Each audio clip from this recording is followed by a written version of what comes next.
Hey guys, Time Itself here. I don't really want to focus on Battlefield 4's bugs. I want to try to play and have fun with the game. But at this point I see some systemic problems, and I want to think about how I can avoid that sort of thing in the future when I'm looking at buying games. On the 360, I may actually have it better than some on other platforms. Notably the PC with a much wider range of hardware, but where DICE can push out patches faster. Sometimes seemingly untested patches. You could point the finger at DICE, EA, but in this commentary I want to take a look at the Frostbite engine and ask, is that what I need to try to avoid? A game engine is typically responsible for stuff like rendering the graphics, the physics, the collision detection, sound, and so on. Yes, I am just reading the Wikipedia page. Frostbite 2 and now 3 represent EA's engine developed by DICE, intended to create economies of scale instead of having all the studios developing their own engines or just licensing them. And that sounds like a reasonable idea. Frostbite can do some cool stuff too, like all the destruction seen in Battlefield 3 and 4. So how's that working out? Well, I would generalize and say buggy games. It's not surprising for a game to have bugs at launch, that's nothing new, but these have been bad, and further, especially with the Battlefield series, which is where I have experience, patching bugs seems to almost be a 2 steps forward, 1 step back process. I understand the Frostbite engine is complicated, it has a big job to do. But if it can't do that, then it needs fixed or replaced.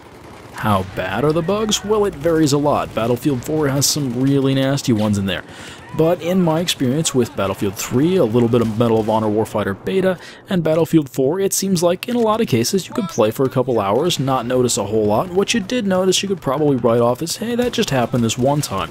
And so it makes it past the reviewers and the people who are checking. I guess EA has to check DICE at some level, don't they? I don't know how that works. But players are going to put hundreds of hours into these multiplayer games, and the same bug cropping up repeatedly, you get a pretty good idea for the frequency, and a lot of times you decide this happens way too often for what I expect from a AAA title. You know, I kinda like this clip. I think it shows off the development of first-person shooters over the past decade in about 60 seconds, which is roughly what DICE needs to add to the loading timer in Conquest. Again, how bad are the bugs? It's a subjective thing. We expect games to ship with bugs at this point, but we expect them to get fixed. To make things even muddier, news outlets, fan sites, gaming sites, and all that, and even the developer or publisher themselves really don't report on the bugs a whole lot, so going back to track that stuff down, it's all very anecdotal. We'll often see something close to a press release, at least patch notes or whatnot, but how well that patch actually worked out and how common the issues were before that, it's really hard to tell. With that out of the way, let's go ahead and look at some Frostbite games. First up with Frostbite 2, Battlefield 3. The audio cut out. There were green flashes at launch. Eventually they fixed that. Reloads were missing. It took them 2 tries to fix the MAV elevator thing, and at some point they added the M26 underslung shotgun damage bug in a patch, and they eventually finally fixed that. And that's just what I can remember off the top of my head. I'm not really into racing games, but there have been 2 Need for Speed games on the Frostbite engine. First, Need for Speed The Run 2011, there they spent a year repurposing it for driving instead of shooting. Eurogamer noted low frame rates. Edge said there were long load times and glitchy physics, and you can find videos of flickering textures on YouTube. Army of 2, The Devil's Cartel, most of the reviews talk about how mediocre the game is, not the bugs. It's a 54 Metacritic for what it's worth, but Eurogamer did note irritating bugs and glitches abound. Medal of Honor Warfighter, I'm going to refer to Wallguy R6, whose channel I found. I only played the beta, asking were we playing the beta at launch, noted unstable server performance, but there were a fair number of server patches. Some funny bug on PC where the red outline of your Fireteam buddy's killer would not show if you were on ultra graphics settings. Not quite a direct quote, but the one client patch the game had, some people would tell you it broke more things than it fixed. I also seem to recall the same no reload animation bug in the beta as I saw in Battlefield 3, and there were also some weird sound bugs going on during the beta.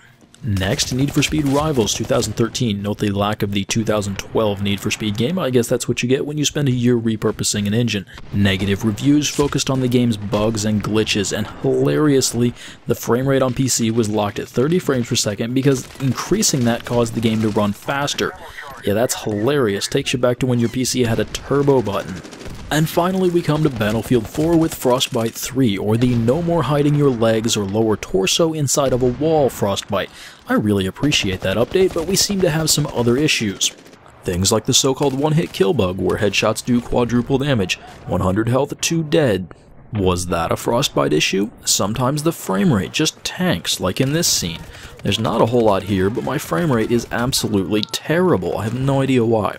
Then there's the you can see through it, but you can't shoot through it. It gets pretty bad when sniping, especially in the campaign I found. Audio sync issues, I found gunshots will often play a second or two late, like that shot I fired. Yeah, there it was. I don't know what's going on, and here it is again, same match, just a little bit later. And of course, I don't think it would be Frostbite to me at this point if occasionally my reload just didn't show and suddenly my gun had more ammo in it. And then there's stuff like this, where I spawn into the gunner seat of a tank, but I don't have a gun. I get out, get back in again, and still no gun in my gunner seat. I've read some stuff that says that if I can edit and save my vehicle loadout, then I'll get the gun back in my gunner seat, but this is still a bizarre problem that should have never happened, and here it is on the MRAP. And that's not how the game launched. No, this is part of the 2 steps forward, 1 step back thing. That happened because of a patch in February. I understand that Frostbite is complicated, but if they can't patch a bug without introducing another one, that does not speak well to the quality of the engine or the quality of the tools they have. And what can you even say about the quality of the testing and then fixing the bugs that the testers find? I don't even know where to start with that at this point. PC looks like such a fun platform to play on, but some of the issues that DICE throws their way are just drive me nuts. Seems like they've introduced a couple SLI issues with patches that they've then had to fix. I mean, look at what the February 13th patch fixes. Audio loss in Team Deathmatch, added by previous patch. The bomb carrier always being spotted and defused, added by the previous patch. For a while there, the EMP effect of the counter UAV happened to your whole screen. May be glad playing on console, we basically never get commanders. And I'm almost hesitant to ask, but is this corrupted save file thing, is that a result of the engine too?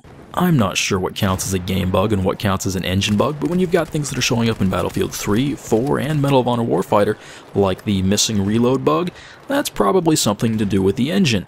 Again, who do you blame? If you want to blame EA, that's actually really easy. Recently, EA's Rich Hilleman did an interview with Rock Paper Shotgun, link in description, when asked about the, quote, terrible launches of SimCity and Battlefield 4, replied with, "I'm not sure I accept your premise." Yeah, go read that interview, it's ridiculous. While individually, you could look at any of these things and say, oh, it's probably the game, the developer, they got short on time, they didn't know what they were doing. But taken as a whole, I have to be very skeptical of the Frostbite engine. For now, it seems like I just need to be really cautious, not make any day one purchases, let other people try stuff and see how it goes, not just rely on reviews when it comes to games using Frostbite. Definitely anything coming from DICE, and generally anything coming from EA, though that's nothing new, is it? I guess we'll find out more on this when Plants vs. Zombies Garden Warfare releases on February 25th. And when it comes to Titanfall, EA's limited involvement and the fact that they're using Source Engine, I mean the old Source, obviously they've updated it, but wow, those actually sound like good points at this time. Well, of course, it's not like the old Call of Duty engine doesn't have its issues, and we will be talking about that in an upcoming video. But for now, I want to thank you guys for watching, I hope you enjoyed the video, and I will catch you later.